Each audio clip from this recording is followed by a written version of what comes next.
Hingga saat ini HIV/AIDS masih menjadi masalah kesehatan global dan juga nasional. Walaupun pada 10 tahun terakhir angka insiden dan juga kematian terus-menerus menurun.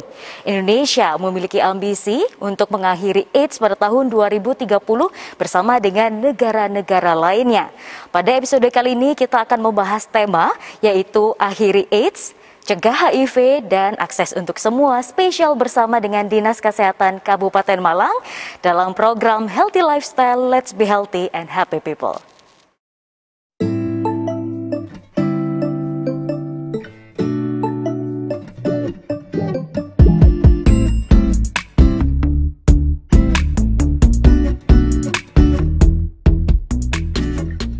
Ya pemirsa, kembali lagi bersama kami dalam program Healthy Lifestyle. Pada episode kali ini kita akan berbincang berkaitan dengan HIV dan juga AIDS bersama dengan Bapak Muhammad Muklas selaku pengelola program penyakit menular dari Dinas Kesehatan Kabupaten Malang. Kita sapa terlebih dahulu. Bapak, bagaimana kabarnya hari ini? Ya baik Bu, terima kasih sudah diundang. Alhamdulillah. Baik Bapak, ini sesuai dengan tema dari HIV AIDS sedunia tahun 2021 dengan tema akhiri AIDS, cegah HIV dan akses untuk semua. Ini seperti apa sebenarnya Pak? Kenapa mengambil tema tersebut? Sebetulnya tema itu memang relevan Bu, karena sekarang sudah berubah dari yang dulu. Dulu kan kalau orang kena HIV itu pasti meninggal ya. Kemudian di masyarakat masih ada debat, kalau kena HIV berarti nggak bisa diobati. Sekarang pengetahuan sudah berkembang dan faktanya HIV sekarang sudah bisa diobati dan bisa dicegah.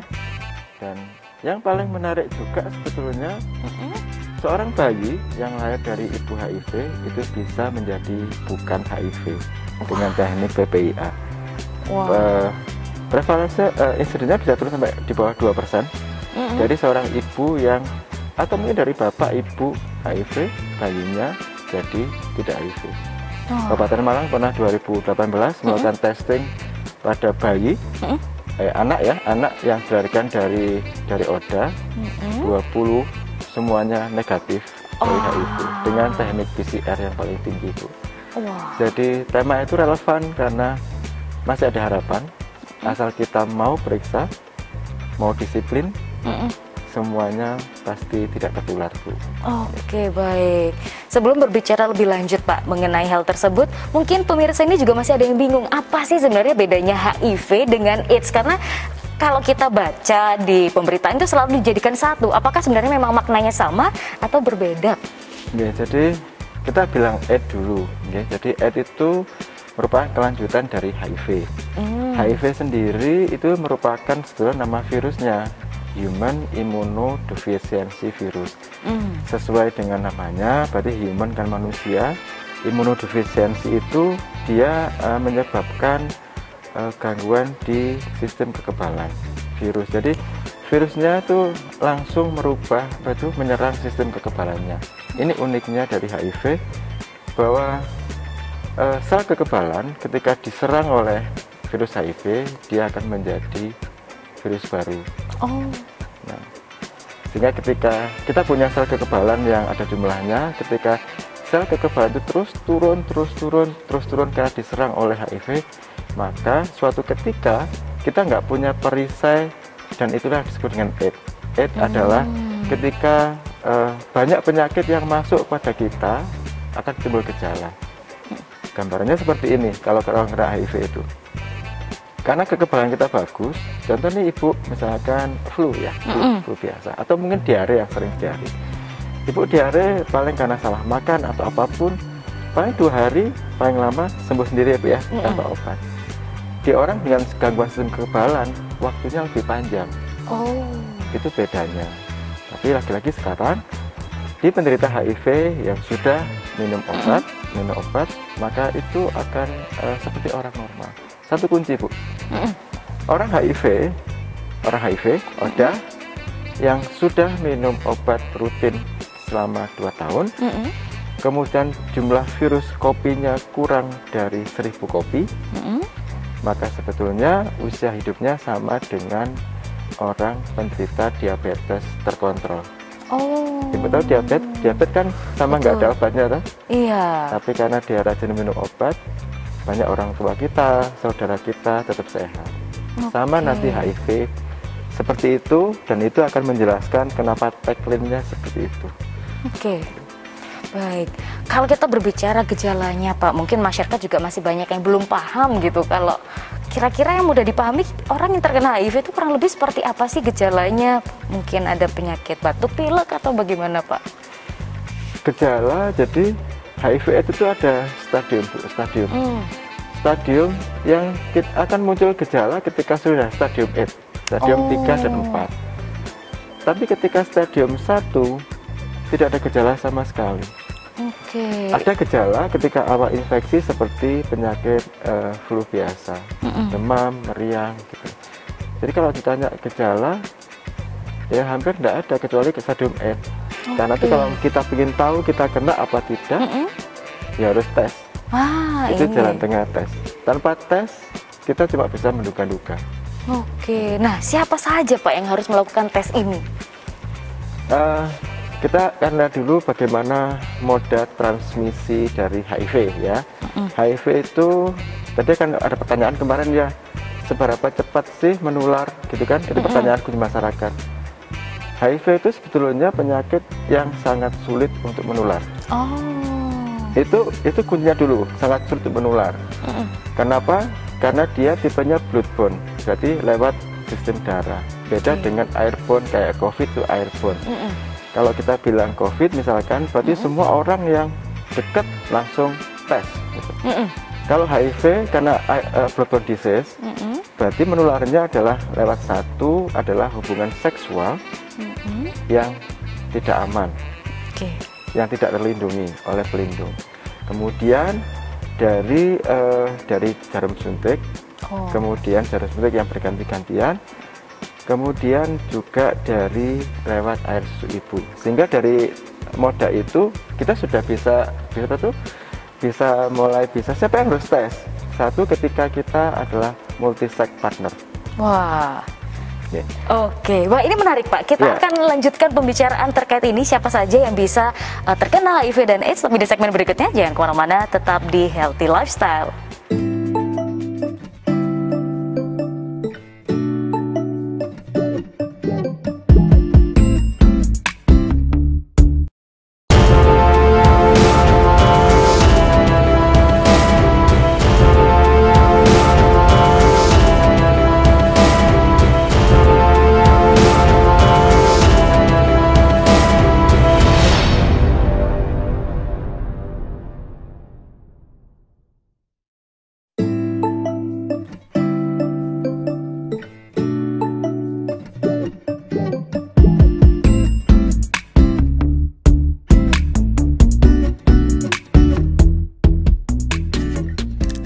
Ya pemirsa, kembali lagi bersama kami dalam program Healthy Lifestyle. Pada segmen sebelumnya Pak Muklas menjelaskan mengenai bagaimana sih HIV AIDS ini, gejalanya dan juga bagaimana penularannya, dan siapa saja yang sempat bisa tertular. Tadi sempat dijelaskan juga oleh Pak Muklas tapi terpotong. Boleh dilanjutkan lagi Pak, silahkan. Kita sudah tahu modanya Bu ya. Jadi modanya kan dari hubungan seksual, kemudian dari jarum suntik, ataupun juga dari ibu ke anak. Jadi kalau kita mau tes, sebetulnya satu, pemerintah sudah mentargetkan satu kelompok populasi yang multi-seks, seksualnya aktif. Siapa yang mau seksual aktif ganti-ganti pasangan, ya sebaiknya sering testing. Karena kita tidak tahu pasangan kita kalau sudah tes, mungkin satu kunci menarik sebetulnya di HIV itu ada ketika kita terkena dari HIV itu dia bisa jadi tidak menjadi HIV AIDS kalau mendapat propilaksis. Tapi Indonesia belum. Kita baru ada uji coba di Indonesia. Nah kembali ke tes, siapa yang tes? Satu yang seksual aktif, kemudian orang yang menggunakan penggunaan narkoba suntik, kemudian juga pasangan yang mau menikah juga boleh. Nah kalau di pemerintah sekarang itu sasarannya utama yang disediakan reagen gratis itu adalah semua populasi seksual aktif, lelaki suka seks lelaki, kemudian wanita pekerja seksual yang di lembaga masyarakat, tetap waria atau transgender, kemudian semua pasien TB, TBC, kemudian semua ibu hamil hepatitis, dan pasangan dari ODA. Juga orang-orang yang tadi saya bilang mempunyai tanda gejala yang mirip dengan HIV. Ketika dia punya penyakit infeksi kok tidak sembuh-sembuh gitu ya, gagal tumbuh kembang, itu akan dites. Nah, itu teman-teman sudah mulai di Kabupaten Malang. Jika ada gejala itu maka akan langsung penawaran testing HIV. Oke. Apakah ada penolakan Pak ketika pemerintah berupaya untuk melakukan testing kepada masyarakat, atau masyarakat sebenarnya sudah terliterasi dengan baik tentang HIV/AIDS ini sendiri? Kalau penolakan pasti selalu ada, Bu, karena kurang dari pemahaman masyarakat. Stigma HIV itu masih tinggi, Jadi ketika mau dites itu pasti takut kan. Oke. Jadi apalagi Bu ya, jadi tapi upaya teman-teman gitu. Jadi kalau memang ada penolakan selalu diberi edukasi yang Oke, nah ini menarik Pak. Apakah edukasi ini hanya untuk orang-orang yang memang punya ibaratnya dia bisa terkena dengan HIV/AIDS, atau dimulai dari anak-anak usia dini di sekolah dasar mungkin itu? Apakah ada program dari Dinas Kesehatan Kabupaten Malang juga memberikan edukasi dari usia dini sampai akhirnya ke masyarakat umum juga? Ya, kalau upaya yang telah kita lakukan di Kabupaten Malang, tentu kita mau di aspek promotif, Bu. Promotif itu akan dimulai dari semua usia. Jadi semua usia, jadi tingkat sekolah, jadi mulai program promosi kesehatan oleh program Perempuan, juga edukasi pada pasien yang datang. Kemudian kita juga aktif melakukan kegiatan jemput bola atau mobil klinik pada populasi khusus. Itu yang di semua kegiatan itu selalu ada upaya promosi, juga penawaran testing HIV, dan ketika tersedia maka bisa dilakukan rujukan atau pemeriksaan di tempat. Itu sudah kita lakukan. Oke, baik. Untuk yang sasaran utama tadi memang kita ada aktif dan pasif. Kalau pasif, setiap pasien yang datang ke layanan akan disaring. Ketika dia masuk ke sasaran, punya tanda gejala, pasti ditawari. Kalau populasi kunci itu akan kita datangi ke lokasi. Teman-teman banyak kegiatan yang di malam hari, juga kegiatan mobile VCT namanya. Apakah ini termasuk pelayanan dari pemerintah atau berbayar, Pak? HIV itu gratis, ya. Gratis. Oke, gratis. Kemudian gratis di layanan pemerintah. Tapi dengan swasta juga banyak, Bu, yang menggunakan reagen pemerintah. Jadi gini, pemerintah itu untuk sasaran utama itu sudah memberikan alokasi reagen yang cukup. Ketika Bapak Ibu datang di layanan kita di pemerintah, maka itu semua all free. Nah, sekarang kami juga menempatkan reagen-reagen itu di beberapa vaskes swasta. Di semua vaskes. Jadi vaskes swasta kami sudah terlibat sekitar 20 vaskes swasta rumah sakit. Mereka dapat reagen. Nah, di tempat vaskes swasta itu ada yang menggratiskan, Bu, jasa pelayanan. Ada yang cuma menarik jasa pelayanan, tetapi reagennya tidak boleh ditarik. Nah, itu jadi kalau ingin gratis full ya kan pemerintah. Tapi kalau ingin bayar jasa pelayanan, kan banyak, Bu, ya, orang yang ingin juga berbayar banyak itu. Nah, reagennya kalau memang beli sendiri, bayar reagennya itu kisaran antara 300, Bu, ya, antara 200.000 sampai 300.000 lah. Baik. Belum jasa pelayanan. Kalau di kita semua gratis. Gratis, baik. Kalau berbicara saat pandemi seperti ini, saya baca-baca di artikel malah sebenarnya menurun, Pak, untuk angka insiden atau mungkin testingnya seperti itu. Apakah memang benar ketika pandemi ini akhirnya berkurang jumlahnya? Di Kabupaten Malang untuk testing kami sudah membandingkan angka yang 2019 ya. Kami telah melakukan testing HIV kepada sekitar 33.000. Di 2020 ketika pandemi, kita angkanya nggak turun gratis, Bu. Cuma turun sekitar 10%. Tergantung, Bu, kami di Malang semua teman-teman sudah bergerak, jadi banyak jalan sehingga testingnya memang nggak terlalu banyak menurun seperti itu. Tergantung dari kita. Oleh karena itu yang terpenting sebenarnya kolaborasi semua teman-teman di nakes juga di masyarakat. Terakhir, Pak, tips ataupun mungkin saran bagi masyarakat agar bisa terhindar dari HIV/AIDS, silahkan. Yang pertama pencegahan. Seperti sebetulnya kita kembali kepada A. Jadi kalau ingin tidak kena HIV/AIDS, maka kalau lihat dari hubungan seksual, sebaiknya tidak melakukan hubungan seksual yang beresiko atau abstinen, sama sekali tidak hubungan seksual yang belum menikah. Kalau memang kemudian tanda kutipnya berganti-ganti pasangan, ya, ganti pasangan, berarti harus memakai pengaman, kondom. Oke. Kemudian kalau memang sudah punya pasangan, setialah pada pasangan atau be faithful. Kemudian jangan menggunakan obat-obatan narkotik. Jika punya tanda gejala, segera testing HIV. Karena semakin dini diketahui, semakin dapat obat, maka kita tidak menjadi AIDS. Stigma timbul karena jenengan tahu tanda gejalanya. Ketika jenengan nggak tahu itu gejala apa, maka stigma adalah muncul. Itu kuncinya Bu, segera testing dan mungkin setia sama pasangan nanti ya. Baik, wah ini quotes of the days ini ya. Semoga diingat oleh pemirsa dan juga masyarakat, dan semoga kita semua juga terhindar dari yang namanya HIV dan juga AIDS. Baik, terima kasih banyak Pak Muklas sudah berkenan untuk sharing hari ini. Semangat terus Pak untuk menggencarkan program-program dari Dinas Kesehatan Kabupaten Malang. Baik pemirsa, kita masih akan berbincang terkait HIV AIDS bersama dengan influencer, tapi di segmen berikutnya jangan kemana-mana, tetap di program Healthy Lifestyle.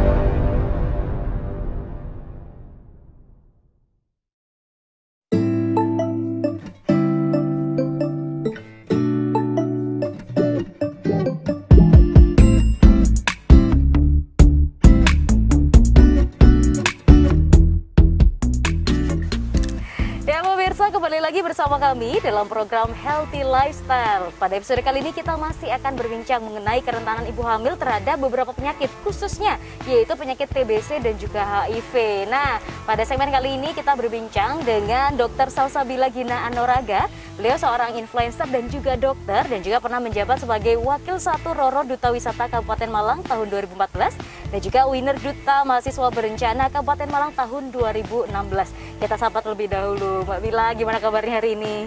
Alhamdulillah, tadi pagi udah berjemur, udah olahraga, jadi hari ini sehat dong. Sehat walafiat. Nah, Mbak Bila, kalau kita berbicara tentang ibu hamil, nampaknya banyak kerentanan yang dihadapi seperti itu. Nah, khususnya di Kabupaten Malang ini ada concern pemerintah terhadap penyakit TBC dan juga HIV seperti itu. Nah, mungkin bisa diceritakan dulu secara umum sebenarnya ibu hamil itu kenapa bisa rentan sih terhadap penyakit seperti ini? Silahkan. Oke. Sahabat UBTV, kali ini kita bakal ngobrolin tentang ibu hamil dan kerentanannya terhadap penyakit TBC dan juga HIV ya. Kalau ditanya kenapa ya ibu hamil kok rentan terhadap penyakit-penyakit tersebut? Karena sebenarnya ibu hamil tersebut masih dalam masa penyamaan dengan kondisi lingkungannya. Karena ada janin di dalam kandungannya, jadi dia berusaha untuk adaptasi nih. Dan disitulah imunitas dari ibu hamil tersebut kondisinya belum stabil. Maka ketika ada infeksi TBC, apalagi HIV, itu bisa menjadi hal yang sangat-sangat berbahaya kalau kita tidak melakukan penata laksanaan atau mungkin ada screening lanjutan dan juga pencegahan yang harus dilakukan. Wah, menyambung yang disampaikan Mbak Bila tadi terkait screening.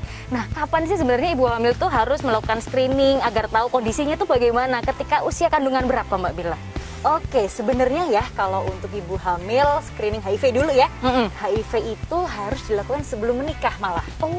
Sebelum menikah, sekarang sudah anjuran juga kalau kita mau daftar ke KUA dianjurkan untuk melakukan tes screening bukan hanya HIV. Tapi ada juga penyakit menular seksual lainnya dan itu harus dilakukan. setelah itu selang 3 bulan kehamilan pertama itu biasanya juga di screening lagi. Adakah indikasi atau mungkin ibu ini ada keluhan berat badan turun drastis atau mungkin timbul-timbul penyakit infeksi yang lain kok nggak sembuh-sembuh ya, biasanya seperti itu. Maka perlu di screening lagi untuk HIV. Kalau TBC sendiri memang kita ngobrolin TBC ya. Kalau TBC sendiri sebenarnya screeningnya tidak wajib di awal sebelum menikah. TBC mulai di screening apabila ada riwayat nih keluarganya dengan TBC tinggal satu rumah berdekatan atau sering kontak, biasanya kita screening. Lalu ibu dengan ada keluhan-keluhan seperti batuk dalam durasi yang lama sekitar 2 minggu lebih dari itu, lalu ada batuk dengan darah, tidak selalu tetapi ya, tidak selalu dengan darah, lalu ada penurunan berat badan dengan drastis atau berkeringat di malam hari, biasanya kita lakukan screening untuk TBC. Mbak Bila, kalau saya baca-baca nih di internet katanya TBC ini merupakan penyakit paru yang juga cukup banyak merenggut nyawa seperti itu ya. Itu sebenarnya alasannya kenapa sih, dan kayaknya di Indonesia juga cukup tinggi. Kalau ngobrolin TBC, kenapa dia highly infected, gampang banget menjadi suatu endemi. Dan by the way Indonesia tuh endemi TB, BTW. Waduh, gitu, ini dia nih. Nah, karena kita termasuk daerah tropis tuh. Nah, kenapa sih dianggap sangat membahayakan? Karena dari segi penularannya sendiri juga sangat gampang. Melalui droplet atau air ludah, cipratan air ludah. Jadi mudah sekali. Dan kalau sudah udah terkena nih dari TBC, obat yang diminum juga banyak jenisnya. Harus setiap hari diminum, harus patuh terhadap itu, dan durasinya 9 bulan. Nah, maka dari itu kenapa orang ketika kena TBC kan males nih minum obat. Nah, jadinya nggak sembuh-sembuh, malah menularkan. Begitu. Makanya kenapa berbahaya. Baik, ngomongin droplet, saya jadi ingat COVID nih, Mbak Bila. Mungkin masyarakat akhirnya bingung, nah bedanya sama COVID apa nih? Kalau TB juga endemi, tapi kalau COVID kan orang taunya pandemi ya, Mbak Bila. Ini gimana untuk membedakan, apakah memang kita harus tes dua-duanya? Kalau dari membedakan antara COVID dengan TBC, sebenarnya dari penyebabnya udah beda. Kalau COVID kita disebabkan oleh virus SARS-CoV-2 ya, virus. Lalu kalau TBC lebih ke arah bakteri, yaitu Mycobacterium tuberculosis. Penyebabnya berbeda. Lalu untuk gejalanya sendiri berbeda. Kalau virus itu cenderung panasnya tinggi. Di beberapa hari awal sifatnya itu akut, jadi sekitar 1-3 hari sampai 1 minggu. Sedangkan kalau TBC sendiri itu lebih kronis, lebih lama, 2 minggu tadi.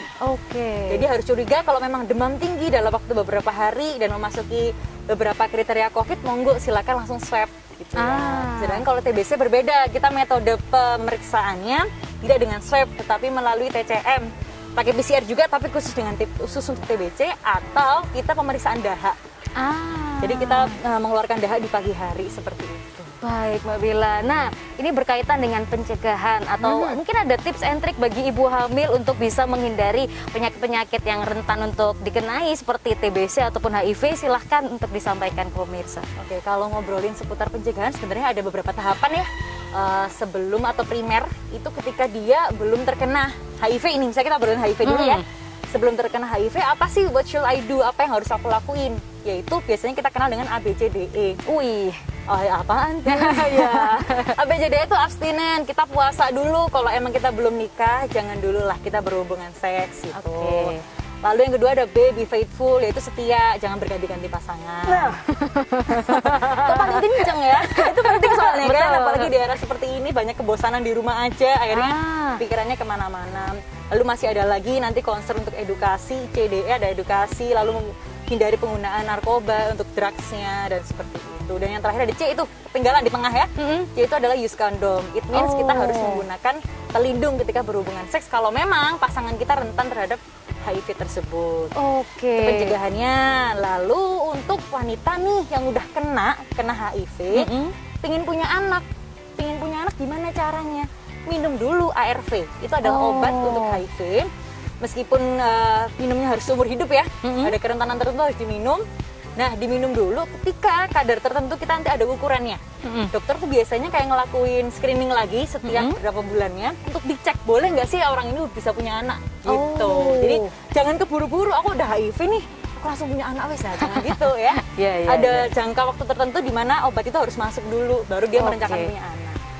Lalu kalau TBC pencegahannya simpel sih, kita kalau memang ada kecenderungan tetangga-tetangga kita atau keluarga dengan keluhan-keluhan TBC, kita harus prokes kesehatan, ketika siap. batuk, dan juga menjaga kondisi tubuh untuk kontak tidak terlalu lama. Gitu sih. Baik, terima kasih Mbak Bila sudah sharing luar biasa tentang kerentanan ibu hamil terhadap penyakit khususnya TBC dan HIV. Semoga ini menjadi edukasi yang bisa kita terapkan juga untuk bisa menghindarinya. Terima kasih banyak Mbak Bila. Semoga sehat selalu dan kita bincang lagi di lain kesempatan. Alright. Siap. Dan pemirsa, tak terasa 30 menit sudah kita berbincang hari ini. Saya Khairunisa beserta seluruh kru yang bertugas mau pamit undur diri. Terima kasih atas kebersamaan Anda dan sampai jumpa.